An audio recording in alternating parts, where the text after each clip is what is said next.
Welcome, everybody. I will let people in as they're joining us tonight, but I want to be respectful of everybody's time today. And I want to spend very little time before I get the great privilege to introduce our speaker who is joining us today for this special event for Veterans Day. Today, we are very fortunate to be joined by our wonderful speaker, former Air Force Technical Sergeant Brandy Mora, who is going to come to discuss and facilitate a discussion with us today about veterans and mental health.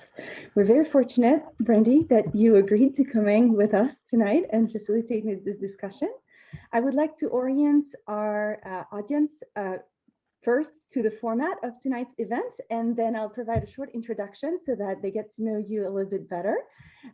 So for our audience, we have some live audience, and then we're also recording to make this conversation accessible to the worldwide community of Harvard Alumni for Mental Health, who is organizing the event tonight. My name is Marie-Christine Nitze. I'm the president of Harvard Alumni for Mental Health.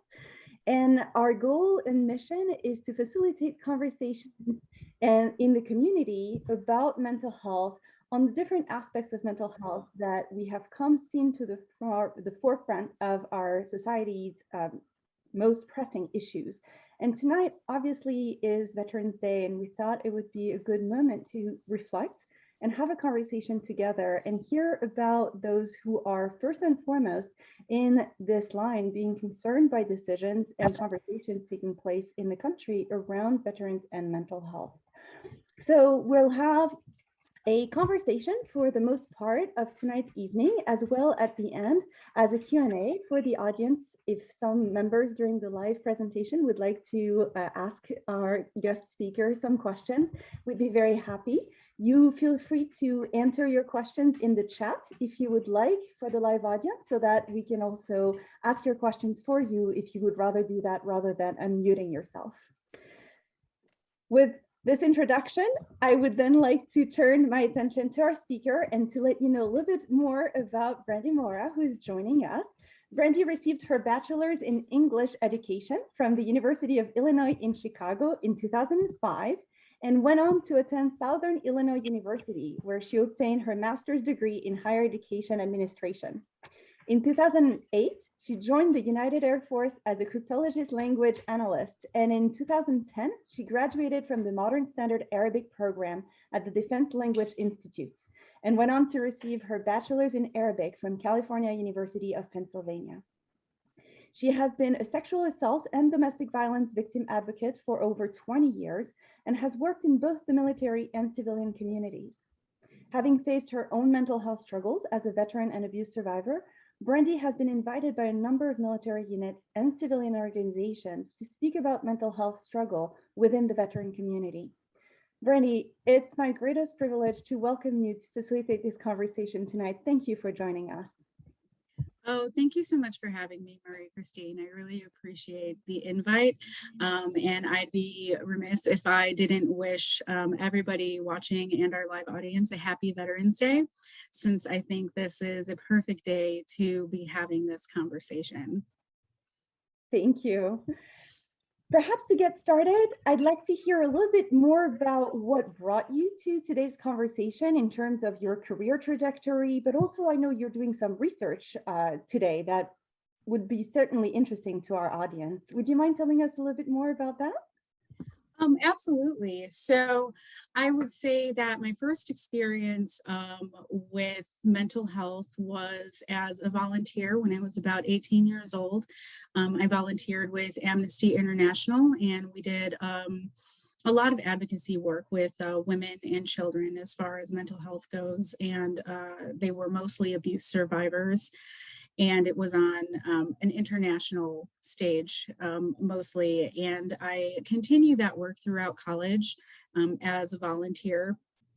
And when I joined the Air Force in 2008, we have a program in the Air Force, and it's the Sexual Assault Prevention and Response Program. So I became a certified victim advocate through the Department of Defense with that program. And I went on to become a civilian victim advocate and got my certification as a civilian. So I've done a lot of work with domestic abuse and sexual abuse survivors. And of course, a large part of that is understanding how mental health and trauma affects people. So it got me, it's always been an interest of mine, but it got me more interested in the military side of things when I joined the military and saw the mental health struggles for myself that our military members go through and how that is sometimes handled and or mishandled. My current research, I am finishing a doctorate that I hope will be done by the end of this year, if not early next year. And I am researching the effects of trauma specifically on the language analyst community that works within the intelligence community, because I don't think that when we think about mental health in the military, that we really think of the intelligence community as suffering from a lot of those problems, and they too have mental health struggles. So I'm trying to highlight that through my work, which is what brought me here. What a fantastic trajectory. I can't wait to get to see the dissertation once it's finished. Congratulations on getting to the end of it. Thank you. Can you tell us a little bit about what brought you to the analyst community as a community for your work? We'll talk in a little while about all the stereotypes that are associated around the perception of which veterans might need mental health support and who might not and why. But for now, what sounded to you worthy of study in this particular community? What do they have that made you think about that? So when I first joined the military, I actually joined a little bit later. I was 26 years old. I had finished graduate school already, and I was a college English instructor and a high school English instructor. And I dealt with a lot of students who were bilingual or multilingual. I myself grew up in a bilingual household. My father speaks Spanish, my mother speaks German. So I'd always been interested in languages and in learning languages. And when I found out that language analysis was a career field within the military, I was very drawn to that. And I was just very surprised. I felt that going into this career field, I would be very well prepared for the kind of studies that are asked of us in learning a new language. Because I think one of the myths that are out there is that language analysts already come in with a knowledge of language, and that's not the truth. Most of us are learning from the ground up. We are assigned a language and we have no previous knowledge of that language many times. So the stress of learning that, even after having been through graduate school, was very surprising to me. The stress and the pace of the school, and then the job itself. The job itself is just not something due to classification that can be talked about widely, but the job itself can be very stressful. And so I was surprised to see the number of people that I know who have struggled with mental health. And unfortunately, a lot of those I know have committed suicide, and there's a very high suicide rate in the language analyst community. So it ended up tying into the work I do with mental health, but I just thought it was a very, very good opportunity to not only serve in the military, but to be able to learn other languages while doing it. Thank you. Yes, absolutely. And you just alluded to a topic that I'm sure is very high on everybody's mind right now. Military death by suicide have jumped 25% at the end of 2020, a very, very difficult year, obviously, but have been in a worrisome manner on the increase for a number of years now, faster actually than in the civilian population. Can you tell us a little bit about what your take is about suicide amongst U.S. veterans? Sure. I think that it's such a multifaceted issue. It has so many layers to it. And I think that unfortunately, in the past 2 years, you've had the pandemic put on top of that. So you have people who normally maybe have some type of support group that they might be cut off from now because of limitations in being able to see and visit people or travel. But I also think that, which most people understand, There are a lot of barriers as far as the VA goes.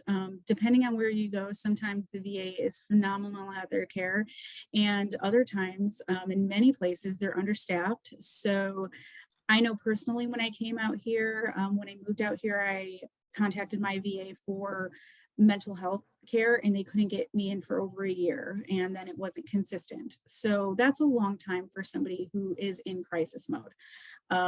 So if you have a veteran who's in a crisis, they normally can't wait for a year to do that. And I also think that we still, even though we're making strides in the military, we still have a stigma around mental health. So there is this, there's, I guess, this perception of the military that we say in the military, shut up and color. You're just supposed to do what you're supposed to do, and you're supposed to get through it.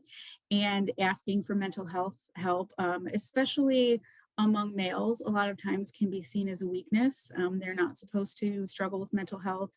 And then when you get into the intelligence community, some of the barriers specific to them are security clearances, which on paper, it is not supposed to matter if you have a security clearance and you ask for mental health help. However, in reality, that's not always what we see.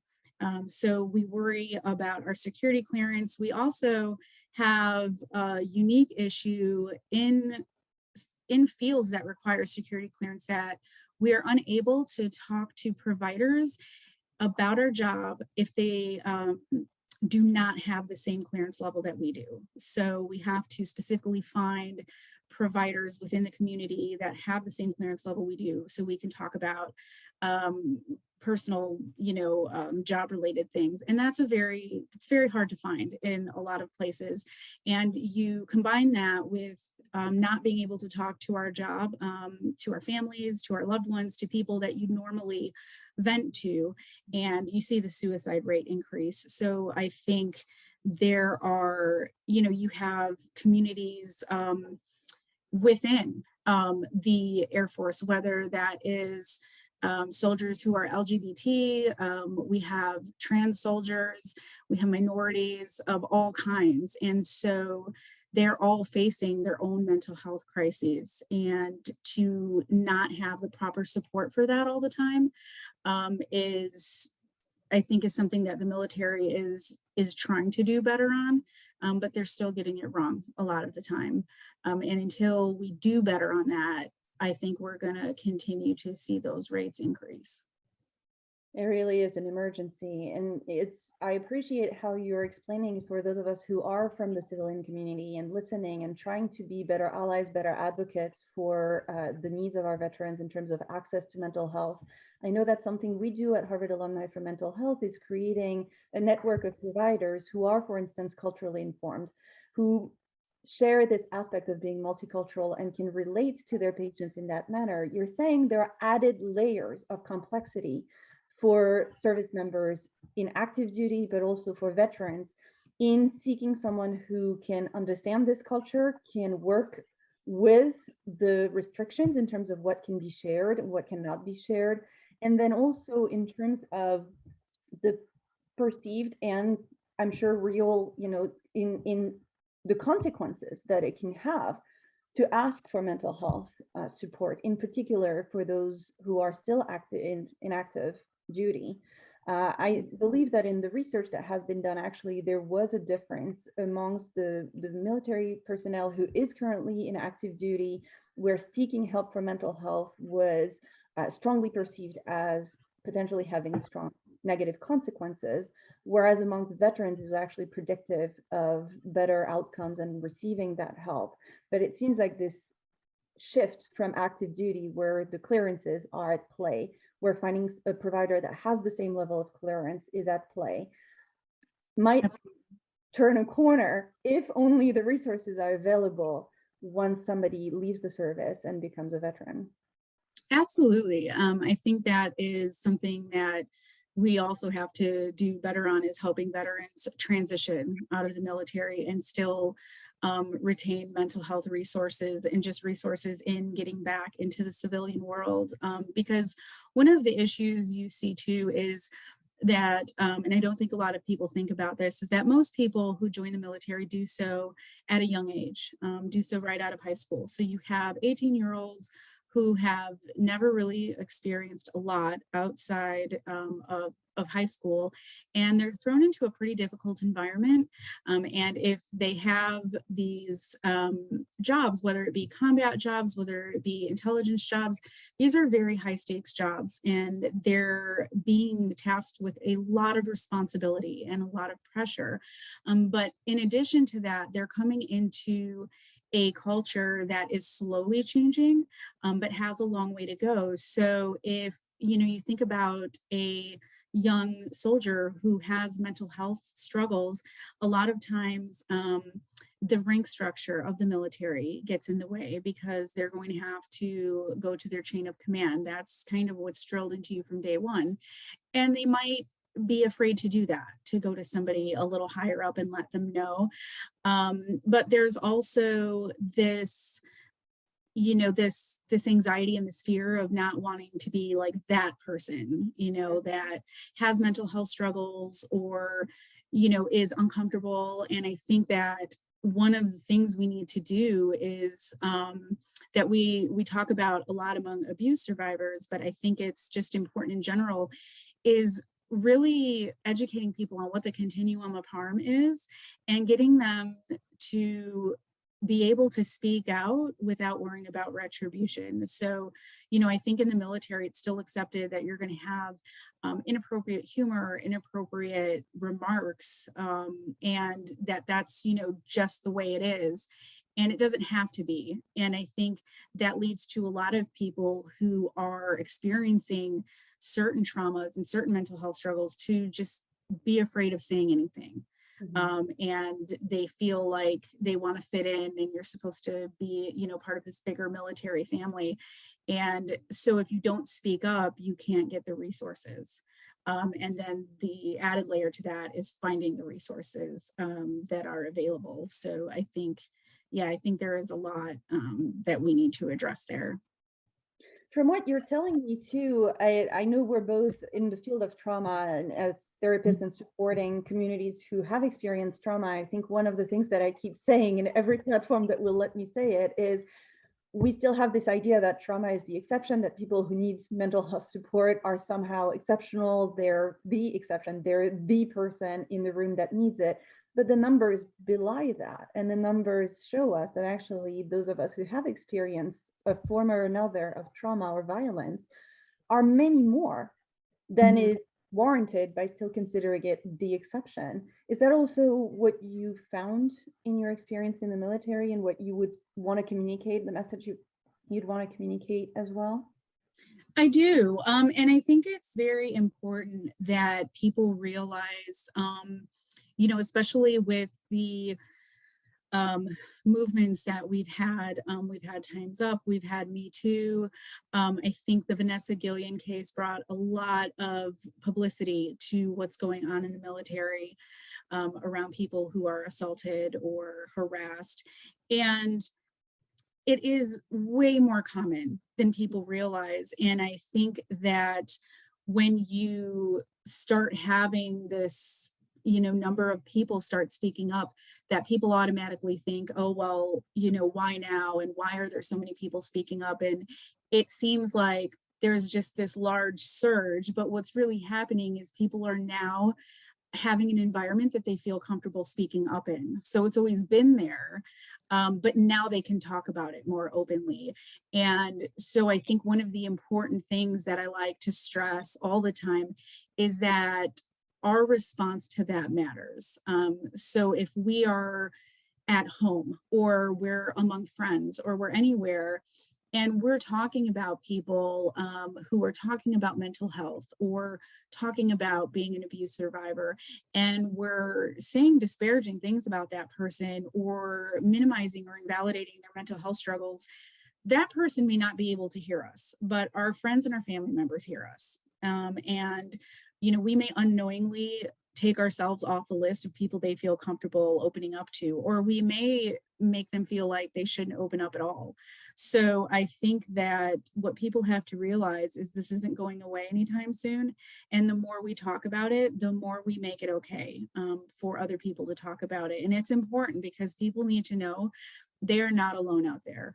There are so many of us who have our own struggles and who are speaking up for those who do have struggles. And they shouldn't be afraid to come to somebody that they trust and that they know, because there are those of us who are continuing to fight to make it a conversation and to make the changes that need to be made. Such wisdom, more Randy, in what you just said, and the power of those words, right? That the behaviors may take longer to shift, but the culture is shifting in a way that allows this conversation to happen and calls for all of us to be allies, for all of us to facilitate these conversations and stand ready to receive somebody who might want to come to us and talk about it, to facilitate that, to honor their and respect the trust that they place in us when they come to us to talk about these difficult experiences. Absolutely. Talking about difficult experiences, I want to look at the other side of the coin, if I may, because Sure. the veteran community has enormous strength. Yes. That, of course, being multifaceted, and I don't want to, stereotype in any way, but as much as I'm a trauma therapist, I'm also a scholar of resilience. And so it's also important to me to look at the factors of strength. What are your thoughts around what veterans have in common, perhaps in their experience, that counts as strength against the adversity that they're experiencing as well? I think that veterans, I also always advocate for the hiring of veterans after their time in the military, because I don't think people understand how many strengths that they really bring to the table. I mentioned earlier that a lot of veterans join the military when they're 18. And so even though that can be difficult, they learn some incredibly important skills while they're in the military. They are experiencing from a very young age how to deal with other cultures, other personalities, different team dynamics. They're phenomenal usually on in working on teams of all different kinds of people and personalities, because they've had to since day one in basic training. You have to make it work. On deployment, whether you like the people you're with or not, you're quite literally in charge of saving each other's lives if necessary. So all of that, politics, religion, the way you were brought up, all of that goes out the window once you're charged with something that's kind of bigger than you, so to speak. So they're very good at navigating kind of your interpersonal environments, your culturally and linguistically diverse environments. But there's also this sense of discipline and dedication to their work that is also instilled at them in a very young age in the military. And I think it's also sometimes what makes it hard that, if you're not 15 minutes early, you're late, so they have this really strong connection to the work that they choose usually. And of course, they have amazing resiliency skills from their teen years. They're separated from families. They miss a lot of important life events, whether that's for themselves, whether that's for, their children and their families that they end up having. They miss holidays, and they're put in very intense environments for years if they make a career out of the military. And so they learn to be resilient from that. They learn self-care, they learn coping mechanisms, they learn how to build kind of support groups within the communities that they're in to get them through those times, because they've had to handle adversity of all types for a very long time from a very young age. And they really, because of their time in the military and this, this kind of dedication to being a family and being a team, they really have this strong sense of helping other people. They want to help other people. They do develop a lot of empathy and find their purpose and meaning in that. So I think all of these characteristics. This is Quasar. As a Harvard Oh, Erin, Right, you're on one of our the guests helping out. hotline. But yeah, so it's like this really, these are great characteristics, that make veterans phenomenal when they get out of the service. And if people, don't realize, you have older veterans who get out of the service, but 20 years is what's required for retirement. So if you start at 18, you're retiring at about 38. You have a whole career ahead of you, and you're coming out with all of this knowledge, and all of these great traits that make you a great employee. So I think I have found that among veterans, it's a very tight-knit community, and I love working with them. Thank you for highlighting several of these traits of resilience that I think bear reminding and being supported and advocated as you are doing to support employment of veterans once they come back from the service. I know one topic that is of strong interest to you is the impact of gender on mental health, on the experiences of mental health in and after the military. Tell us what you've seen in terms of, are there differences there? Going beyond the stereotypes that perhaps a lot of us have heard, what's your experience? I do, and I think this is another one of those issues that's very multifaceted and very, very layered, right? Because what we've seen is you kind of have this stereotype that women are just emotional. We're just emotional creatures, and we can't handle the military environment. We can't handle combat environments. And so what I've seen a lot is men and women suffering from the same kind of symptoms, whether it be anxiety and whether it be depression, but our social perception differs a lot. So I've seen, when women face these kinds of issues, you hear a lot, oh, well, that's why they can't handle the military and that's why they shouldn't be in the military, when really they're suffering in the same ways that their male counterparts are suffering. Now, that being said, there is still, too, a lot of stigma about males coming forth with mental health struggles. So we do kind of understand the link between PTSD and veterans. And I think that most of the time we automatically think of males as suffering from that. So we still have a long way to go on accepting that females also suffer from their military service. That can be combat related. It can be related to military sexual trauma. It can be related to just personal experiences. But we also need to create a more accepting environment for men to come forward and say that they are having these struggles or have had these struggles as a result of their military service. And so sometimes I do feel that it can impact the way that care is delivered, because women have to fight a lot harder sometimes to be believed. I think a lot of people can blame it on the time in our lives. They can blame it on hormonal irregulations. They can blame it on a lot of things when really it does come down to trauma. And especially if it is military sexual trauma, a lot of that can be invalidated or minimized as a source of trauma. And especially when it comes to that, I think that is where I kind of, see the flip side of it, in that, sexual assault, it just in general, not even in the military, is probably the most underreported crime. And that is especially among males. So I have had so many people come to me personally that are males who have been victims of sexual assault in the military and will never ever speak up. And I think that it's important for people to understand that as hard as it is for females to speak up about it in the civilian world and in the military, it is even harder for males to do that 100-fold.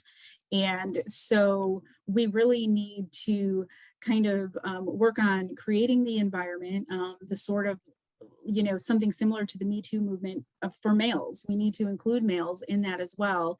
But then we also have to do much better at taking women seriously, because we do see women in combat roles, in combat environments. I myself went to Afghanistan, and so it's not easy to do that and be looked at as that girl. You don't want to set women in the military back by saying that you went to this environment and you struggled.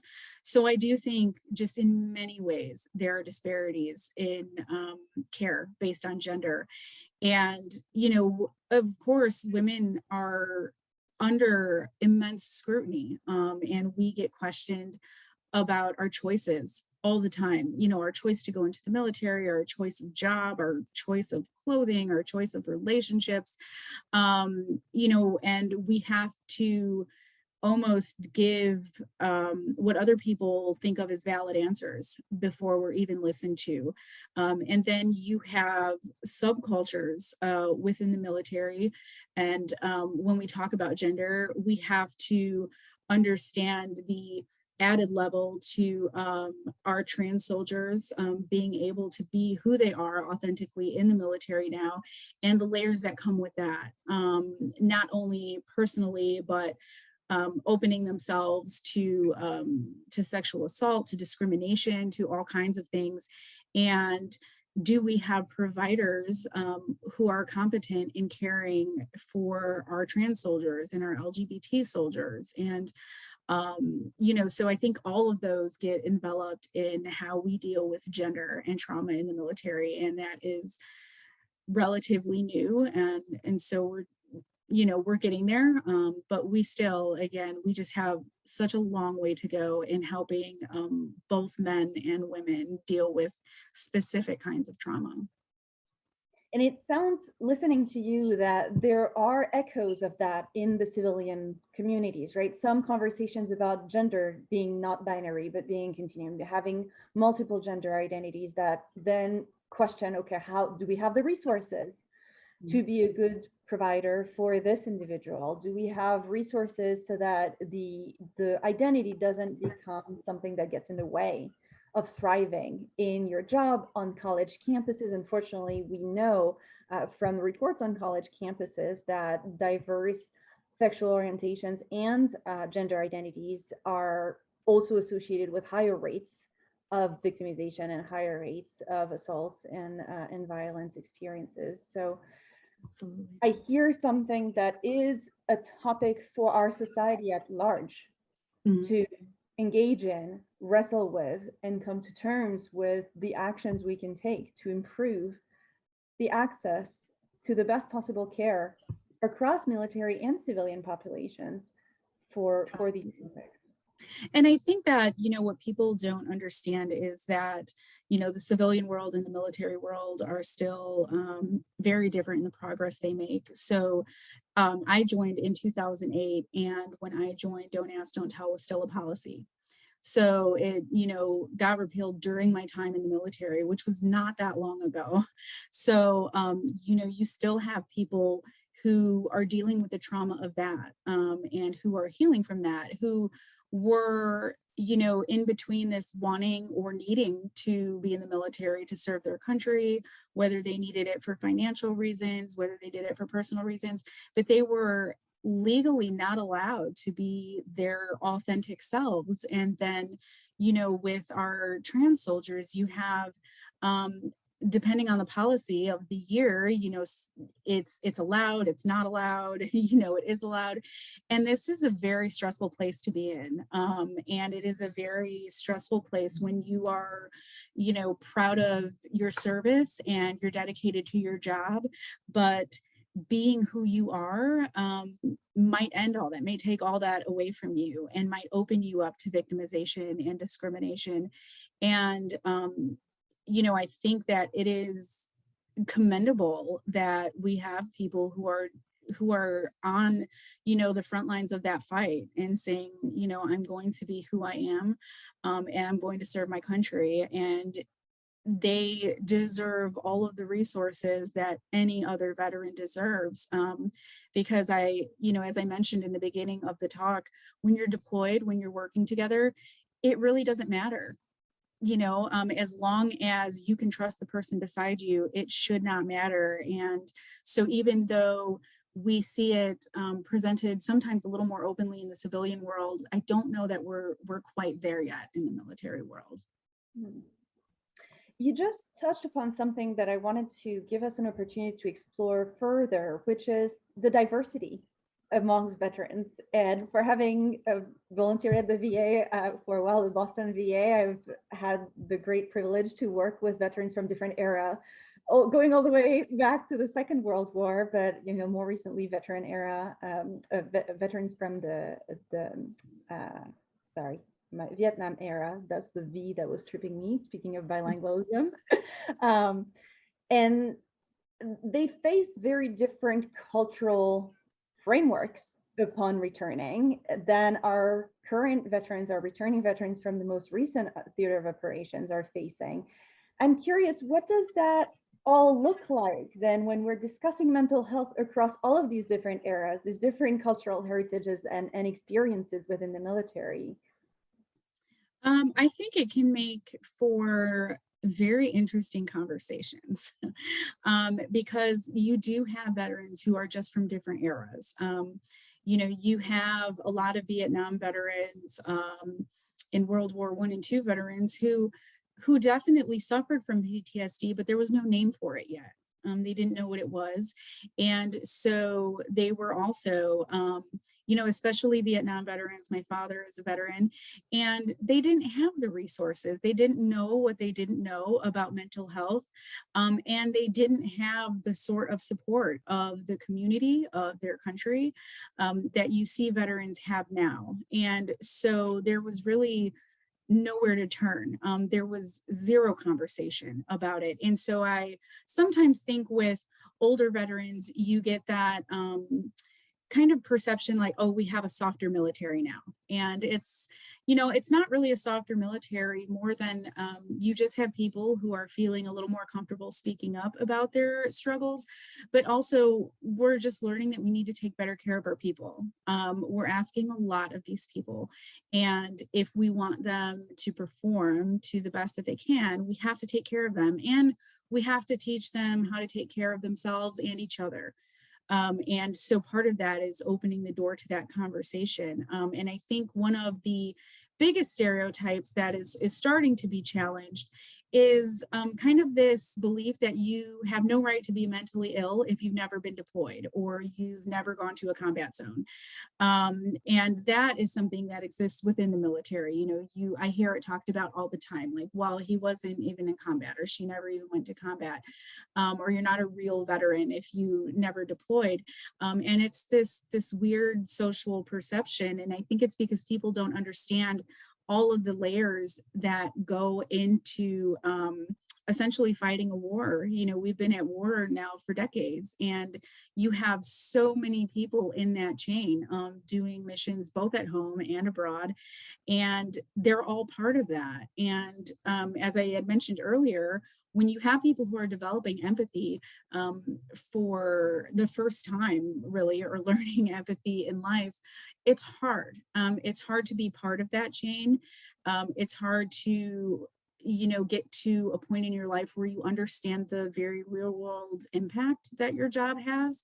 And we all have similar experiences, but we process things in different ways. So you might have combat veterans or special forces who are completely fine and have just learned to deal with the things that they've done. And some people are not. So, one of the things I hear all the time is, well, I was deployed and this didn't happen, or I was sexually assaulted and that's not what I did. And what people need to understand is that trauma manifests itself in different ways in people, and it can be the same trauma, but their mental state, their mind, it's all going to manifest itself differently. And that can be in destructive behaviors or behaviors we don't necessarily like, or in, or understand. But one of the things that I think is also important is that even veterans from different eras, there's kind of this sort of kind of understanding that even though there's a lot of trash talking that goes on in the military between services and between generations, they still consider each other a family at the end of the day. And so whether or not, older generations understand where the new generation is coming from, that cycle is going to keep continuing, right? Like one day we're going to be the older veterans, and we're going to be talking about these new young kids and how they don't know what they're doing. Um, but we're still going to help them, like older generations helped us. So I think it is always going to be a generational and cultural difference. And we have to sort of, even while we're changing that, understand um, that they just come from a different time. Where this wasn't addressed and this wasn't talked about, and many of them are still healing, and many veterans, especially ones that were in Vietnam, have just started getting the help they need, because it just was never available before. So, they might be 40, 50 years behind us, but they're just now starting to heal from that. So I think there's definite disparities, but there's definite ways in which we can all help each other for sure. And I loved how you had a little bit of a point in your speech there where you said, they've learned to deal with what their experience was. Mhm. And it strikes me just how often we consider mental health to be an issue, right? If you need mental health, it's because you have a problem. But how often do we consider that you can ask somebody to pass the bar of the physical fitness required of somebody who is about to deploy for a combat assignment without any training, without any teaching of any sort, right? We know that you need to learn a number of things. We know you need to learn the technology. If you're going to be a helicopter technician, you understand that you need to teach that. But somehow we think that it's intuitive to know exactly how to handle war as an experience. We Absolutely. don't process it as a society as, well, these are 18-year-old young men, women, service members to whom it may not be intuitive. Not all of us have the same experience growing up, have the same modeling available at home, or safe environments to learn how to process emotion, how to process difficult career choices, or knowing that our choices and our performance has very real world impact, as you were saying, of the security, the analyst community. So I appreciated this accent that you put on how it's about learning how to handle it. And it's a skill that we learn. It's not an illness. It's the Right. result of something you never learn how to process. And you can be Yeah. caught. Yeah, the one thing the military has done well in the last few years is develop resiliency programs, and I think that's really important because it is a skill, to learn, and you're dealing with kind of a different type of resiliency. I think that especially, we need to be especially aware with the recent ending of the war in Afghanistan. You have people who have who signed up when they were 18, or even, later after the war had started, who they've known this their whole lives. That is why they signed up. And seeing the way it ended, a lot of people being disappointed, and just having so many people that that were lost, to that. And I think that older veterans, people who have been through it, are the ones that are going to help you process that, are the ones that are going to know exactly where you're coming from, and especially Vietnam veterans, because they understand that level of disappointment of maybe questioning why were we there, why were we doing what we were doing, and a lot of them had to get through it with no support, and so being able to talk to them about what you're feeling is, yeah, it's a necessary skill. And you only really learn that from people who have developed that already. So I think the military is starting to realize that, by setting up resiliency programs and saying, hey, this is a skill that's important for leadership, so they can then teach it to their younger members coming in. I love the hope there coming from an intergenerational support system and mentorship that can happen. I'd love Absolutely. to, as we're starting to wrap up our conversation and moving gently towards the end of our event, I'd like to ask you about what civilian allies can do. What are the ways in which we might get it wrong? And what are the recommendations that you would want more of us to be aware of in supporting our veteran community around us? I think that it's important, especially though I believe that most mental health providers know this already, but whether you're a licensed mental health provider or a volunteer or an advocate, you have to leave your biases at the door when you're dealing with veterans and you're dealing with survivors. You always have to understand that the place you need to be coming from is patient centered and it should be trauma informed. So, examples that I use all the time are. I have advocated for sex workers.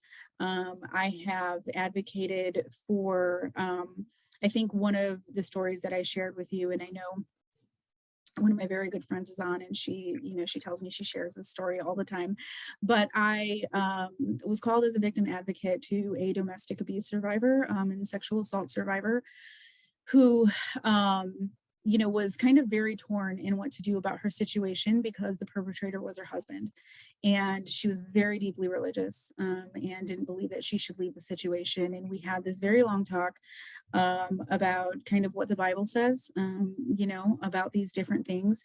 And she wanted me to pray with her, and I prayed with her. And when I was leaving, the nurse who was in charge of this case, I'd worked with her very many times before, and she asked me, she said, well, I don't kind of mean to press, but like I always, my understanding was that you were an atheist. And I said, yeah, that's true, but it doesn't matter because this wasn't about me. Talking about the Bible, praying is what this person needed at the time. And it doesn't diminish anything that I think or believe, because at that point, I'm there for what they need. I'm there for anything that I can do to help them heal or help them move forward in the process. And I think a lot of times it is hard to leave that at the door and hard to leave your judgments at the door. But it's absolutely necessary because a lot of times this is initial contact that these people are having. And if you do it wrong, you're most likely going to shut them down and keep them from even wanting to get help in the future. So kind of letting go of the harmful stereotypes um, and, you know, an understanding too that veterans, it's not like all veterans are just, war hungry, battle hungry people. They do struggle with, we love our job, but we don't necessarily support the war, or we don't necessarily support the death of people that, that we see happening. And so understanding that we can be deeply connected to our work while having this, this kind of moral internal battle and ethical internal battle. But also, I think one of the most important things is, we can, social media is great, right? We can share things about veterans. We can do the 20 push-ups a day or something like that. We can share all these resources, but veterans mental health is not always going to look like what we want it to look like. It's not always going to be pretty.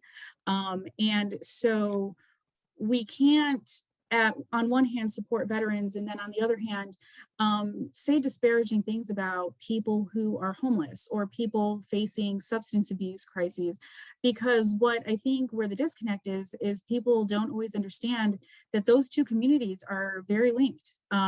Most people who are dealing with drug addiction or substance abuse or homeless are veterans, and so we have to mean what we say. We have to say what we mean and mean what we say. And we have to support all veterans, no matter what that looks like. And understand that as a whole, mental health is not always, just going to look like depression and sleeping all day or a little bit of anxiety. It can look scary. And it's not to say that we condone people's behavior, but that we try to understand it for what it is. And the last thing I would say, especially on a day like today, definitely thank people for their service. Like, I don't ever want to take away from that. I think if that you feel strongly about it, it is always welcome to thank people for their service. But also understand that if the reaction you get is hesitancy or awkwardness, that there are a lot of people, veterans who struggle with the part they played in things and the part they played in wars. And they might be dealing, you know, with what we call moral injury. And so they think, well, this person is thanking me and they don't know what I've done. They don't know who I am. I'm this horrible person. So, you know, their reaction may not at all have anything to do with you. It just might be their internal struggle. So I say that we just need to give people grace. We need to give people grace and leave our biases at the door and really just try to help them and meet them where they're at. Thank you. Thank you so much, Brandy. Such wise words. Before we wrap up, I'd love to give you an opportunity to share some resources. Perhaps would you like me, I know you've shared with me some resources beforehand. Would you like me to copy paste them in the chat for our live audience, and then I can also share it after the event? Yeah, that would be absolutely great if you could do that. So just to touch on a few, there is a new organization that I learned about called Meditation. And it's veterans using meditation. It's veteran led, and they lead free kind of meditation getaways for veterans who need it. There's also, of course, always the crisis text line and suicide prevention lifeline. I'm a crisis counselor for the crisis text line, and they have amazing resources and they're 24/7. So they're definitely good to reach out to, whether you're a family member who has somebody in crisis or whether you yourself need resources. There's also Safe Bay, which is an amazing organization that works with students and talking to them about consent and sexual assault in high schools. And there is also the two organizations I mentioned after that, To Write Love on Her Arms, which is suicide prevention for all genders, despite the name. And there is a Facebook group. It's a subgroup of a larger group called Drinkin' Brothers, which is contrary to its name, we all don't just go out and drink. It is a veteran created and veteran led group. And one of the subgroups is Vigilant Guard. It is for people who are in crisis or struggling. We are also there 24/7. So you can join, you can post on the message board, and we will always have people who answer. And we're there to video chat, message, whatever you need. Thank you so much. I will be happy to share these resources in a follow-up email with the people who have registered for tonight's event. As you have seen for the live audience, I just started a little poll, a 2-question poll to get your feedback on tonight's program, because we are a community-informed organization. We take your feedback very seriously in order to design the programming for the coming year. And so I would appreciate if you could take a moment just to answer the 2 questions currently on your screen. Thank you so much while we move towards the end of tonight's event. I wanted to give an opportunity to any of our live audience members to unmute yourself if you wish to ask a question at this point. We have a few more minutes before we wrap up for any questions that you wanted to ask of our guest speaker tonight. And I know that sometimes it can be intimidating to unmute yourself. So if you would like to type a question in the chat, I'm also happy to give it voice if you prefer that way. Thank you to all of you who are answering the poll. I appreciate your feedback. Anybody who would like to bring up an additional point, comment, or a question? Miss Brandy, this is Becky Restrepo. I wanted to ask your opinion. We've served together. I wanted to know what your take was on how do we get command to be on board and supportive of these initiatives. Ooh, Becky, I think you and I could talk about that for hours. So I think, you know, I think that it's really important to, I would almost like command to go through the same type of training that victim advocates do. Because I think that, you know, we have put sexual assault and mental health in the spotlight, and we're putting it on these commanders who they don't have trauma-informed care training a lot of the time. They're making these decisions without really having the background to do that. So I think it's either, and maybe it's both, maybe it's making sure that they get the training that they need, but surrounding them with civilians who understand that, whether it's civilian advocates, civilian healthcare providers. I think we really need to have the civilians take an active role in doing that. because the military has just been so closed off, and we see already the taking away of sexual assault cases, kind of the decisions made about those, getting them out of the hands of commanders, or at least minimizing their role in that. And that's what we need to do. We need to take the progress we're seeing in the civilian world and get civilians involved in the military so that so that commanders maybe have more accountability, but also have a greater understanding of just how important this is. Because a lot of times we know the commanders are removed from what's happening. What they rely on their other leadership, and we really need to get them more personally involved in a lot of what's going on. So, the reality of that happening, it's going to take a while, but I think that's where we start. Thank you so much for this question and answer. Any other point from our live audience tonight?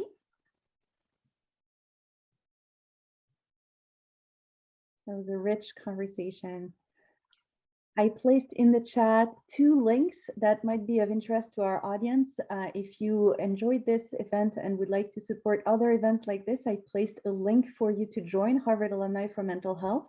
You can join whether or not you're a Harvard alum. This is an organization that is global, has worldwide members, and we are welcoming regardless of alum status. As well as a link, because this is actually a volunteer-run organization. It's a nonprofit. And we are currently starting our very first fundraising effort to support the speakers for the upcoming year. And we're very fortunate to have phenomenal speakers who are donating generously of their time and expertise to come support these conversations, lower the stigma around mental health throughout the year. But we would love to support their message and their time and generous participation as well. So we are actually starting to solicit donations, and we actually now have a link on the website if you would like to support this nonprofit. That was my little, as president, I needed to put a little plug in here. Any final thoughts before we go through our conclusion here? Anybody in the audience, or Brandy, is there anything else that you wanted to add before we conclude? I just want to thank everybody that logged on. And again, thank you guys for having me and for inviting me to this. And just saying again that it's important, just check on people. Randomly, there's nothing wrong with that. Always check on people, and really never underestimate the power of really small gestures towards people, but also just being able to listen. I think that whether you're a veteran or not, one of the most important things for people who are either abuse survivors or people dealing with mental health struggles is they need to be listened to.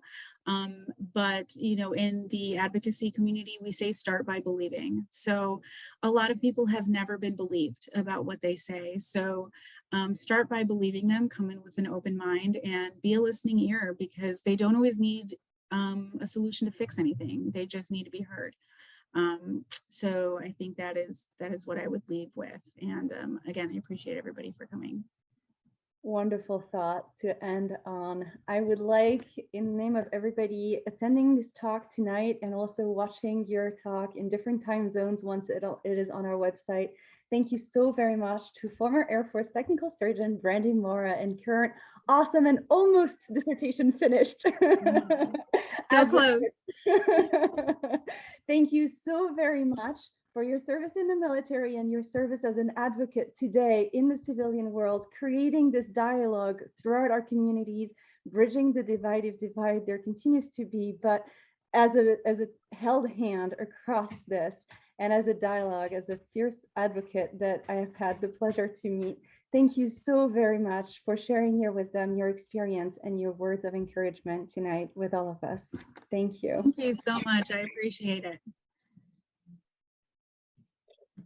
For our audience tonight, this is the end of our event. We appreciate you joining us. We're going to be online for a couple more minutes. If you have any feedback or questions you would like to ask, I'm about to pause the recording, and this is where our retransmission is going to end for those of you joining us in different time zones. Thank you again for joining.